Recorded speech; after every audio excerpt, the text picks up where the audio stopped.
नमस्कार. मी ॲडव्होकेट दासोपंत श्रद्धा हिपळे. आपण मागच्या वेळेस डोमेस्टिक व्हायलन्स ॲक्ट म्हणजेच घरगुती हिंसाचारापासून महिलाचे संरक्षण अधिनियम 2005 अर्ज कसा करायचा याबाबत चर्चा केलेली आहे. आज रोजी आपण अर्ज केल्याच्या नंतर जो डिफेन्स असतो, बचाव असतो गैरअर्जदारासाठी, तो कशा पद्धतीने करायचा याचे सविस्तर माहिती जाणून घेऊ. ज्या वेळेस अर्जदार ही डोमेस्टिक व्हायलन्स ॲक्टखाली गैरअर्जदाराविरुद्ध अर्ज दाखल करते त्यावेळेस गैरअर्जदाराला माननीय न्यायालयातर्फे नोटीस पाठवल्या जाते. नोटीस पाठवल्याच्या नंतर गैरअर्जदाराने माननीय न्यायालयात सदर प्रकरणामध्ये हजर होऊन स्वतः किंवा त्याच्या मार्फतीने विधिज्ञाची नियुक्ती सदर प्रकरणात करायला पाहिजे. आपण ज्या वेळेस लेखी म्हणणे व कैफियत मांडतात डोमेस्टिक व्हायलन्स ॲक्टमध्ये किंवा घरगुती हिंसाचार महिलाचे संरक्षण अधिनियम 2005मध्ये, तर सर्वात महत्त्वाचा मुद्दा असतो की आपल्याला अर्जातील कोणत्या गोष्टी मान्य करायच्या. आपल्याला सदर अर्जामधले आपण लग्न मान्य करतात, नातेसंबंध मान्य करतात.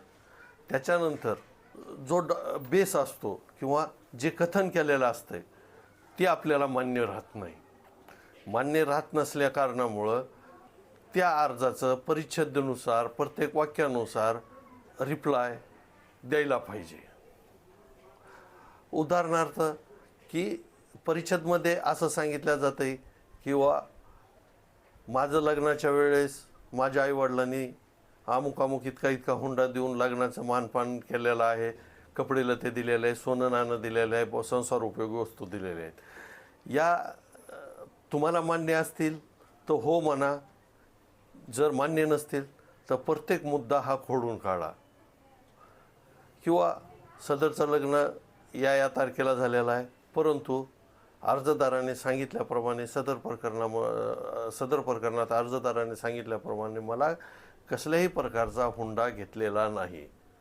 आता हुंडा देणं आणि घेणं हे दोघांनाही कायदेशीररित्या धोकेदायक आहे किंवा हे गुन्हेगारी कृत्य आहे. सरकारने हुंडा देणाऱ्याला आणि घेणाऱ्याला दोन्हीला प्रतिबंध केलेला आहे. दोघांवरही गुन्हे दाखल होऊ शकतात. ही बाब अर्जदाराने आणि गैरअर्जदाराने लक्षात घ्यायला पाहिजे. त्याच्यानंतर बाकीचं जे कथन असतं की समजा की आम्ही या ठिकाणी राहिलेले आहेत, इथं माझ्यावर अत्याचार झाला, असा झाला, तर प्रत्येक मुद्द्याला खोडून आपलं म्हणणं काय आहे, आपली कैफियत काय आहे, ही सविस्तर माननीय न्यायालयासमोर मुद्देसूद मांडणं आवश्यक आहे. त्याच्यानंतर सर्वात महत्त्वाची गोष्ट असते की बऱ्याच वेळेस अर्जदार जी आहे तथ्य लपवून तथ्यहीन अर्जामध्ये कथन असते. तर आपल्याला जे काही तथ्यहीन आहेत किंवा ज्या काही लपवलेले मुद्दे आहेत, जे काही सत्यता आहे ती माननीय न्यायालयासमोर आणायला पाहिजे. परंतु न्यायालयासमोर आपण सत्य परिस्थिती आणत असताना त्या बाबी आपल्याला सिद्ध करता आल्या पाहिजे. याही गोष्टीचा विचार गैरअर्जदारांनी करायला पाहिजे. गैरअर्जदारामध्ये प्रामुख्याने पती जो असतो किंवा त्याचे इतर नातेवाईक ज्याचा संबंध नाही, ही बाब माननीय न्यायालयाच्या निदर्शनास आणून द्यायला पाहिजे. किंवा ह्याच्यामध्ये जे गैरअर्जदार एक जो आहे, मी पती आहे, माझा हिचा संबंध आहे, 2 आणि 3 किंवा इतर जेही असतील, आई वडील असतात, ते गावी राहतात, त्यांचा घरगुती हिंसाचाराच्या व्याख्येमध्ये, या कायद्याच्या व्याख्येमध्ये ते बसत नाहीत.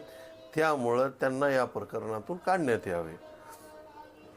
घरगुती हिंसाचारापासून महिलाचे संरक्षण अधिनियम 2005 नुसार एकत्रित कुटुंब पद्धती, एकत्रित सहवास, एकत्रित राहणं ह्या गोष्टी आवश्यक आहेत. परंतु आपली बहीण म्हणा किंवा भाऊ कुठंतरी इतर ठिकाणी राहतात, त्यांचा आपल्या संसाराशी, आपल्या घराशी कधीही संबंध आलेला नसतो. परंतु अर्जदार ही त्यांचे नाव घेते. त्यावेळेस माननीय न्यायालयासमोर हे मांडलं पाहिजे की आमचे आई वडील किंवा भाऊ बहीण किंवा बहीण भाऊजी हे लोक माझ्यासोबत राहत नाहीत आणि यांचा आमच्या प्रकरणाशी काही संबंध नाही आणि त्यांचं नाव या प्रकरणातून वगळून टाकण्यात यावं. आता पुढं याच्या जाऊन ज्यावेळेस आपण अतिरिक्त म्हणणे मांडतो त्यावेळेस परिस्थिती सत्य परिस्थितीमध्ये आपण अर्जदाराच्या उत्पन्नाचे स्रोत सांगणं आवश्यक आहे. ते स्रोत काल्पनिक नसू नये. काल्पनिक असल्यामुळं काय होतंय, काल्पनिक स्रोत जर आपण आपल्या लेखी म्हणणे आणि कैफियतमध्ये मांडलं तर सिद्ध करता येत नाही. सिद्ध करता येत नसल्यामुळे आपल्याला प्रकरण किंवा विधिज्ञाला प्रकरण चालवण्यासाठी बऱ्याच अडचणी निर्माण होतात, बऱ्याच अडचणींना तोंड द्यावं लागतंय. आता जो स्रोत आहे, एखादी जर अर्जदार स्त्री ही जर नोकरी करत असेल आणि ती लपून ठेवत असेल की मी नोकरी करते, तर माननीय न्यायालयात अर्जदार ज्या ठिकाणी नोकरी करते त्या फर्मचं नाव, आपल्या नाव, हुद्दा, त्यांना मिळणारी पगार किंवा पेमेंट स्लिप मिळाली तर खूपच चांगलं. या गोष्टी आपण आपल्या अर्जामध्ये मांडणं आवश्यक आहे.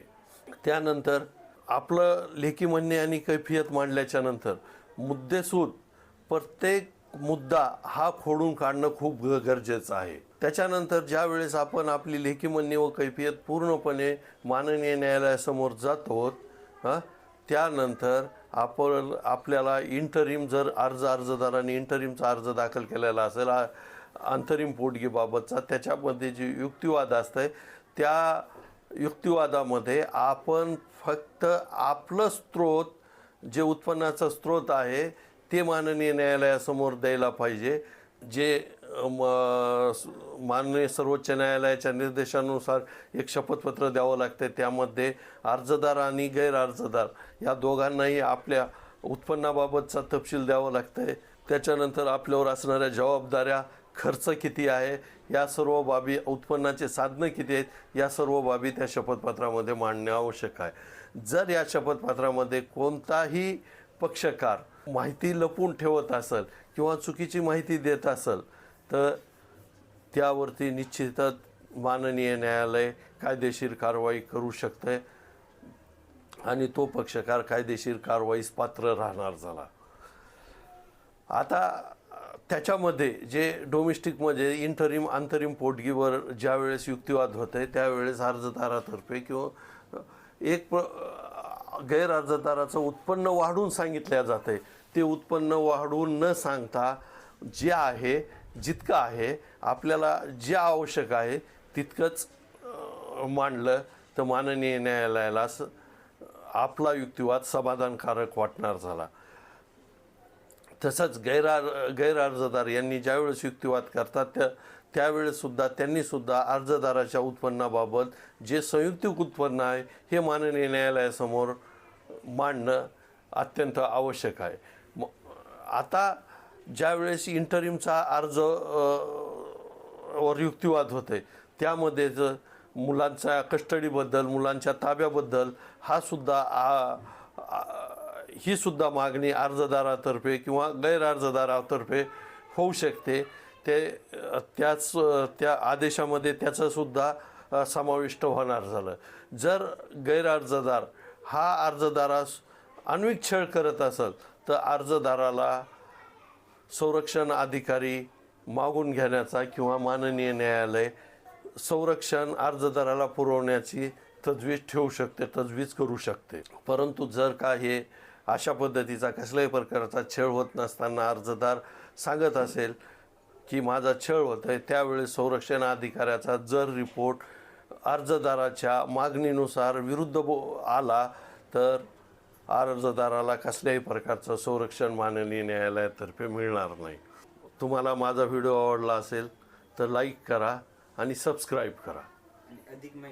अधिक माहितीसाठी तुम्ही प्रत्येक रविवारी 9 ते 11 या दरम्यान कधीही फोन करू शकतात.